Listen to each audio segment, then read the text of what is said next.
Hello. അപ്പോൾ ഇന്ന് നമുക്ക് നേഴ്സിൻ്റെ വേക്കൻസിയാണ് ഞാൻ പറയാൻ പോകുന്നത് കേട്ടോ. കുറേ പേര് നോക്കുന്നില്ല നേഴ്സിൻ്റെ വേക്കൻസി. കുറേ പേര് മെസ്സേജ് അയച്ചിട്ടുണ്ട്. എക്സ്പീരിയൻസ് ഇല്ല ചേച്ചി, പക്ഷെ ഞാൻ നേഴ്സിൻ്റെ വേക്കൻസിയാണ്. അങ്ങനെ ഒരു 6 വേക്കൻസിയാണ്. രജിസ്റ്റേർഡ് നേഴ്സിൻ്റെ വേക്കൻസി ഉണ്ട്. അബുദാബി ബേസ്ഡ് ആയിട്ടുള്ള ഒരു ക്ലിനിക്കിലേക്ക് വേണ്ടിയിട്ടാണ് കേട്ടോ. അപ്പോൾ എക്സ്പീരിയൻസ് ആവശ്യമില്ല. സാലറി നിങ്ങൾക്ക് ഇൻ്റർവ്യൂവിൻ്റെ സമയത്ത് ഡിസ്കസ് ചെയ്യാം. നിങ്ങളുടെ സർട്ടിഫിക്കേഷൻ ലൈസൻസൊക്കെ ആവശ്യമാണ്. അബുദാബിയിൽ തന്നെയാണ്. പിന്നെന്താണ്, വിസ അവർ പ്രൊവൈഡ് ചെയ്യും കേട്ടോ. നിങ്ങൾ ഐദർ ഹസ്ബൻഡ് വിസയിലാണെങ്കിലും വിസിറ്റ് വിസയിലാണെങ്കിലും വിസ അവർ പ്രൊവൈഡ് ചെയ്യും സെലക്ട് ചെയ്യുന്ന കാൻഡിഡേറ്റ്സിന്.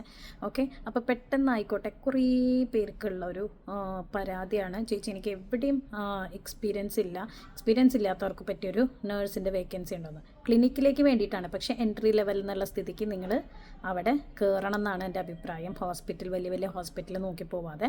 അപ്പോൾ നിങ്ങൾ അപ്ലൈ ചെയ്തതിന് ശേഷം ഞാൻ ഒരു ഇമെയിൽ ID പറയാം, അത് ഞാൻ ഡിസ്ക്രിപ്ഷനിലും കൊടുക്കാം. kaveri107@gmail.com. ഇതിലേക്ക് നിങ്ങൾ അപ്ലൈ ചെയ്യണം. അപ്പോൾ പെട്ടെന്നായിക്കോട്ടെ. ശരിക്കും UAE മെഡിക്കൽ ഫീൽഡിന് ഒരു പഞ്ഞില്ലാത്ത ഫീൽഡാണ് അല്ലേ, ജോബ് കിട്ടാൻ.